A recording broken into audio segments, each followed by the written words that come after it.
एक व्यक्ति आत्महत्या करने के लिए जा रहा था। उसका मित्र पीछे से दौड़ता हुआ आया कि तुम क्या करने जा रहा हो।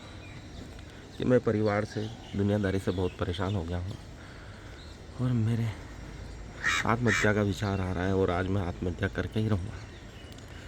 तो उसके मित्र ने कहा कि एक गुरुजी आए हैं जो सबकी समस्याओं का समाधान करते हैं, पास ही आश्रम में, उनसे जाकर मिल लो। अगर वो समस्या का हल नहीं कर पाए तो तुम आत्महत्या कर लेना।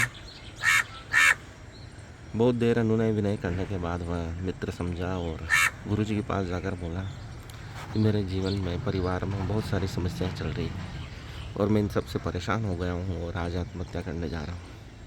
मेरे मित्र ने कहा कि आपके पास सभी समस्याओं का हल है। गुरुजी ने उसकी बात बड़े ध्यान से सुनी और उसको कहा कि मेरे पास उपाय है, पर तुझे 1 महीने तक उसका पालन करना होगा।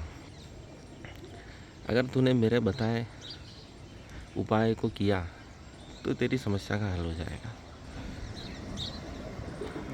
तो गुरुजी ने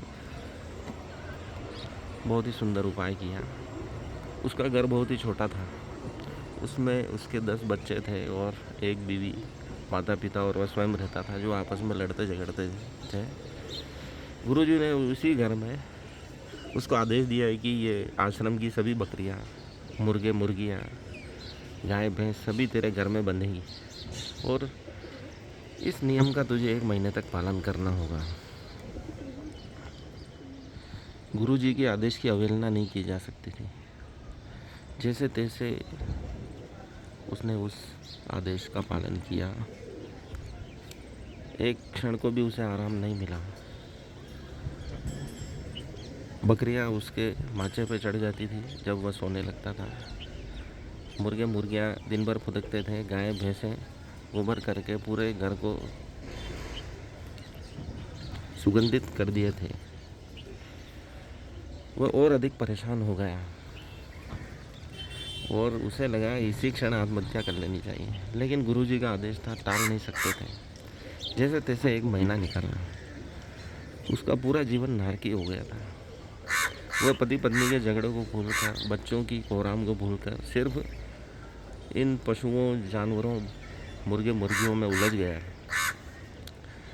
1 महीने बाद गुरुजी के पास जाकर उसने शीश नवाया और कहा कि मेरा जीवन और नारकी हो गया है, जो कि आत्महत्या करने से भी बदतर है।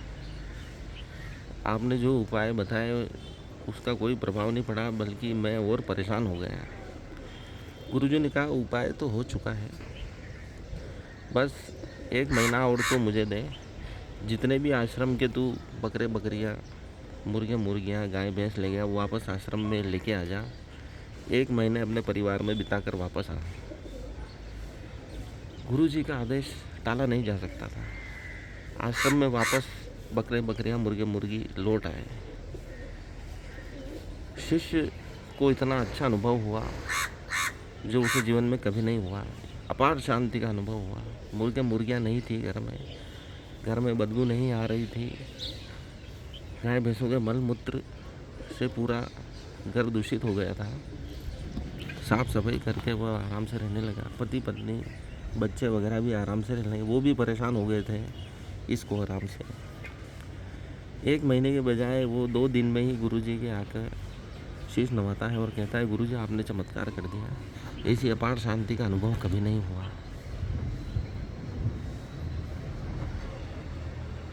अपूर्व शांति है, कोई कोराम नहीं है।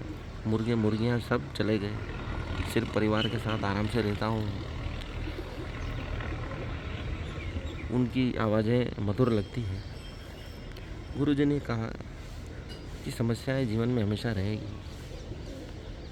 परमात्मा उतनी समस्याएं देता है जिनको आप झेल सकते हो। मैंने तुम्हारी समस्याएं बढ़ा दी थी, बस इतना ही किया।